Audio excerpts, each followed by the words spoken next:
It's a top off, pulls them down the toilet and flushes them. I couldn't believe it. I said, what do you do that for, Dad? He said, it saves me getting up in the middle of the night, Ron. He said,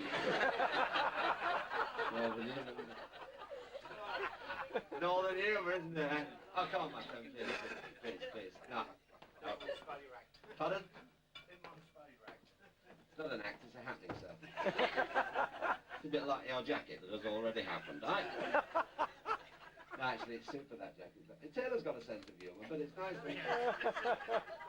No, you're okay. And I have children, you see. I love children. My little boy stopped me yesterday. He said, Dad, give me 50 pence. I said, no. He said, if you give me 50 pence, then I'll tell you who sleeps with Mummy while you're away. Well, you know, I'm busy. I was shocked. I gave him 50 pence. I was very upset. I said, who? He said, me. You see... They're naturally funny children, aren't they? They are. I mean, my little boy said to me, the goldfish is smoking. I said, goldfish don't smoke, son. He said, I do if you put them on the fire, Dad, you know. He said, I don't want a bike for Christmas. I said, why? He said, I just found one behind the wardrobe. But he's got this...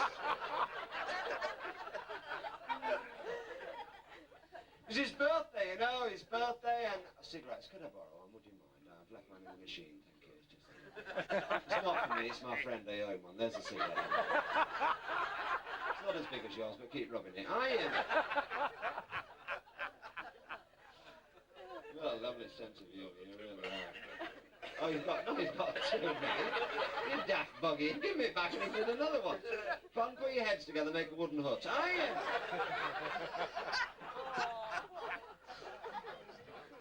No, you're okay, you're okay. My little boy's birthday, I said, what do you want for your birthday? He said, I want something to wear and something to play with, so I bought him a pair of shorts and I got the pockets out. You see, I remember playing in the garden, my little boy's got a butterfly, and I went, oh, great. I turned around, he pulled the wings off. I said, that's very naughty. I said, that was one of God's creatures. I said, that little butterfly was looking for his mummy. I said, butterflies make butter. You're not running butter for a week.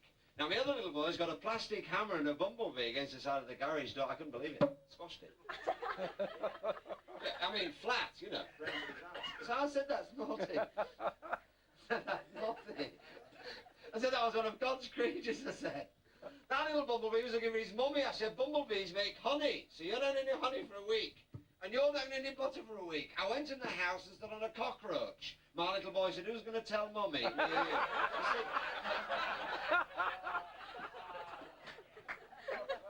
Do you want to talk about that, or is it not your thing? I don't know. I don't know. You see, you get engaged, you meet a lady, you get engaged first. That's like getting a bike for Christmas, not able to ride it till Easter. And then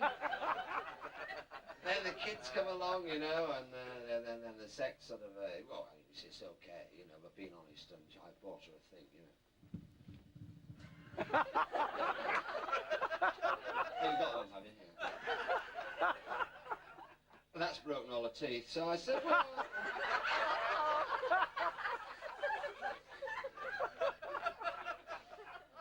Am I being out of order? I hope I'm not. No, it's right. I mean, I can't tell you about the lady that I met at lunchtime between shows in this restaurant. She was ever so nice. She said, I've seen you on the television. I said, thank you. She said, you're a bit cheeky. I said, well, you know, sort of live. And you know, you look at somebody, God, I shouldn't have said it. You know, I just came out with it. You know. I said, could I smell your private parts? She said, no, you can't. I said, it must be your feet then. You see...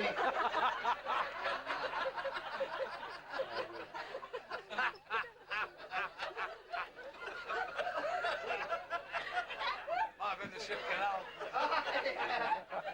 I went on the follow-up routine. I got home the other night, my wife was fast asleep in bed, laid on her back, mouth wide open, 3 o'clock, you know, well, I'm only normal, and, I'll do the other version, okay. So I'm in the bathroom cabinet, 2 anodins, popped them in the mouth. She woke up, she said, what do you do that for? I ain't got a headache. I said, you haven't got a headache? Always the way. Well, look, let's look at life. You know, we come out of the shower, lads, on a Friday night. I mean, we all done it. It's stand in the bedroom without any clothes on. And when our ladies walk in, we go, Rambo. But you're an insult. I mean, it's the things you look at us, don't you, and you go, is that it? Is that what all the trouble's about? If it's a cold night, you go, where is it? Okay, sir. No, carry on. I gotta give you a little bit of advice. If you go to the toilet, don't go in the one on the left. There's no bolt on the door. You have to sit there and sing. If you can't sing, stretch your legs out, rest them on the door. You feel daft, the door opens outwards. But never mind, that's not it. And why do you laugh at a man's body? You know why you laugh at a man's body? Because what has he got? Not a lot. Has he? Because it is deep, you know, and we can dig it very deep, and it is nice. And I've tried not to be racist. I don't knock the Irish. Everybody else does. Why not them? They're not thick. They've just invented a new road sign, end of roundabout. Irishman going to the car wash. The young lady said, "Be £1, please, Paddy." Said, "I don't know, my name's Paddy." She said, "We don't often get people going through on motorbikes." Irishman, when the doctor was here, was pouring with blood, both his feet swollen up to the knees. The doctor said, "How did that happen?" This Irishman said, "I was making a steamed pudding." He said, "You're making a steamed pudding and your ears pouring with blood, both your feet swollen up to the knees. What happened?" He said, "I read the instructions on the back of the tin. It said, pierce ear and stand in boiling water."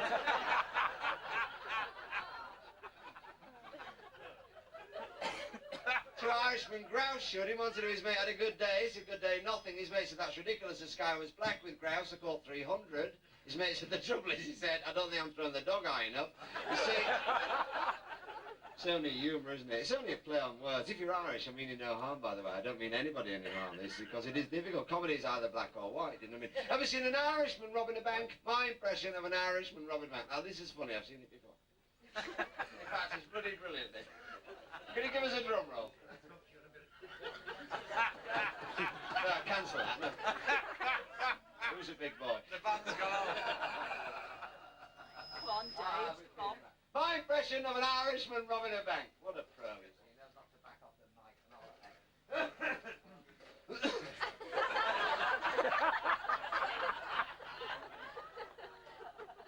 Yesterday in London, 4 Irish bank robbers are found dead outside Barclays Bank with polythene bags on their heads.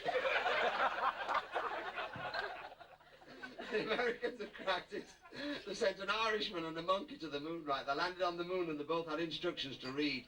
So they landed on the moon and the monkey opened his instructions read, switch off all the valves 7, 9, 11, 13 and 22, press all the red lights to green lights, depressurize the spaceship, exit onto the moon's surface, collect moon particles, return the spaceship and have a rest. So the monkey did all this, and the Irishman opened his instruction and it said, feed the monkey. I've enjoyed your company tonight. You've been very, very nice, and it's nice to be in the company of... Oh, bless you. Did you get anyone? Thank you very much. It's ever so kind of you. I didn't really anticipate you buying... That's ever so nice. It's not being naughty or rude, but I've had a long day today. Thank you very much. Thank you. This is yours, is it? No, you say yes, it's mine. I say... You say, and I say you want to see a doctor, but it's too late now. Then I'll say, you like quick gags. Did you hear about the fellow that took his girlfriend out in the fog and mist?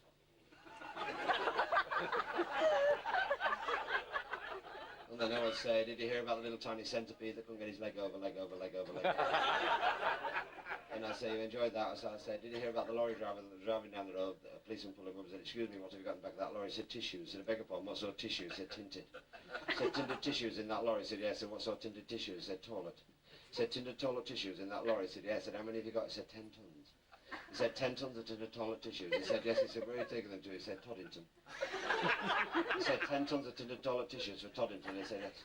He said, when you get to Toddington, where are you going to deliver them to? He said, Timothy White's. He said, 10 tons of tinted toilet tissues for Timothy White's at Toddington. What is he taking them all that way for? The lorry driver said, there are sole agents. Cheers.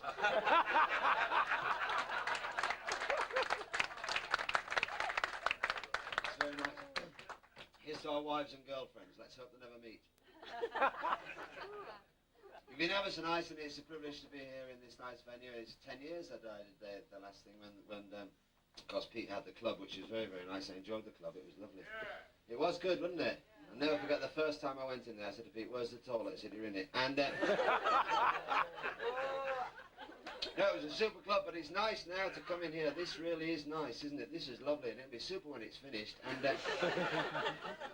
no, it's a lovely, lovely part of the world, isn't it, around here? And I'm on my way home tonight. Got a day off tomorrow, and then back at it. It's been ever so nice. When I come on the floor, thank you very much for being there, by the way, because you didn't understand what I was talking about, did you? Please God, Chris. Yeah. You see, we can talk about most things, and people say, how the hell do you remember? And I don't know, it just happens as it happens, you know. I mean, let's be honest, we should knock as Yorkshire lads, shouldn't we? I mean, we're a bit thick, aren't we? Yeah, fun. Well, speak for yourself. No, I know a fellow that lived in Sheffield, he'd been ever so nice, thank you. I know a fellow, because I know one or two of you want to go to the toilet, and you're a little bit petrified. Well, you're a bit petrified to move, do you know what I mean? A bit. Oh, you've been? Yeah. Didn't have to move. He didn't have to move, he just done it there. I think he's going to finish. I've often felt one in the dark. I've never seen one in the light. Nice to see you now. I know a fella lived in Sheffield, worked in a sawmill with a buzzsaw. Right, picture the scene, thanks. One day, chopped his ear off. And he went, oh no, my pencil.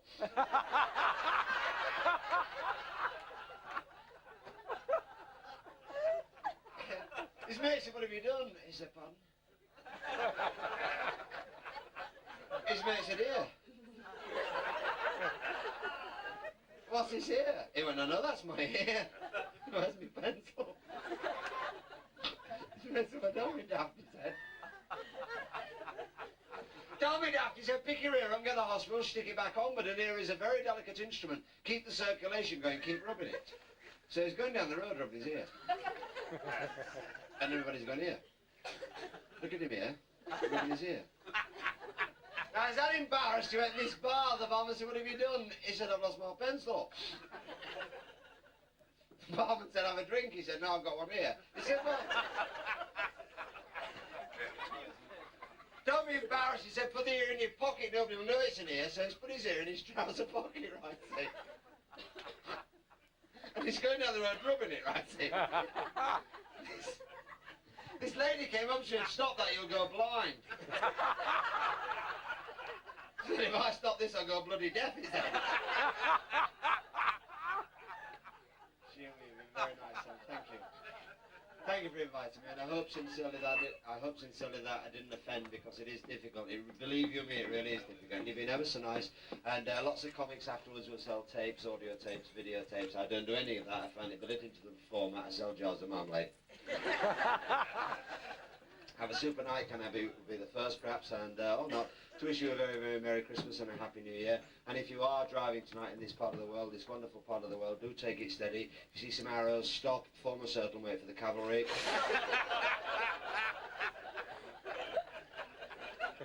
Better still, if you see a red light, stop, look both ways. If no one's looking, nip in, you might have a good time, don't tell a lie. Now, when I die, I'm going to be cremated, and all my ashes put in an envelope, and I'm going to send it to the Inland Revenue with a note saying, now you've got the bloody lot.